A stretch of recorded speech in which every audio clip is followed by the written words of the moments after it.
আসসালামু আলাইকুম। আশা করি সবাই ভালো আছেন। আবারও আপনাদের মাঝে একটি ব্লগ ভিডিও নিয়ে আসলাম। আজকে ব্লগ ভিডিওটা হলো আমরা খুলনা থেকে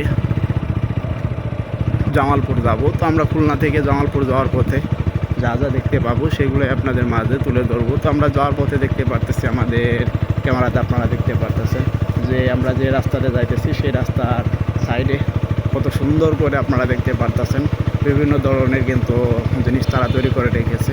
তো বিশেষ করে এ পাশে অনেকগুলো আমরা পিচ্ছি পিচ্ছি তাল গাছ দেখতে পারতেছি, এক সিরিয়াল আপনারা দেখতে পারতেছেন কত সুন্দর করে সেই তাল গাছগুলো কিন্তু তারা গেড়ে রেখেছে। তো এগুলো বলতে বলতে আমরা এই পাশে একটি অনেক সুন্দর গাছ দেখতে পারতেছি, একদম ত্রিকোণ সেই গাছটা।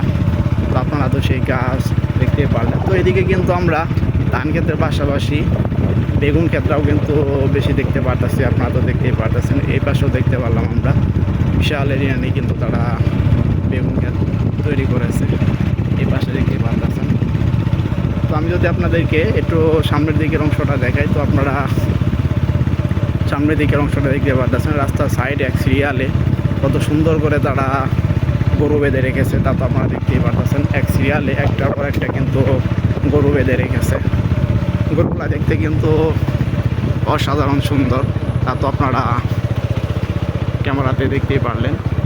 তো আমি যদি আপনাদেরকে একটু এ পাশের অংশটা দেখাই, এ পাশেও আপনারা দেখতেই পারতেছেন আমরা যে রাস্তাতে যাইতেছি সেই রাস্তা থেকে একটা মাটির রাস্তা নিচ দিক নেমে গেল, আপনারা তো দেখতেই পারতেছেন। নিচ দিক কিন্তু সামনে আমরা একটি দিঘিও দেখতে পারতেছি।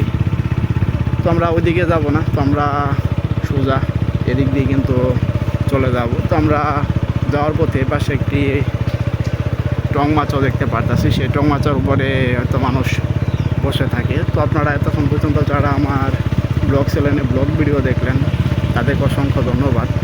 আবারও দেখা হচ্ছে আপনাদের মাঝে পরবর্তী কোনো ব্লগ ভিডিও নিয়ে।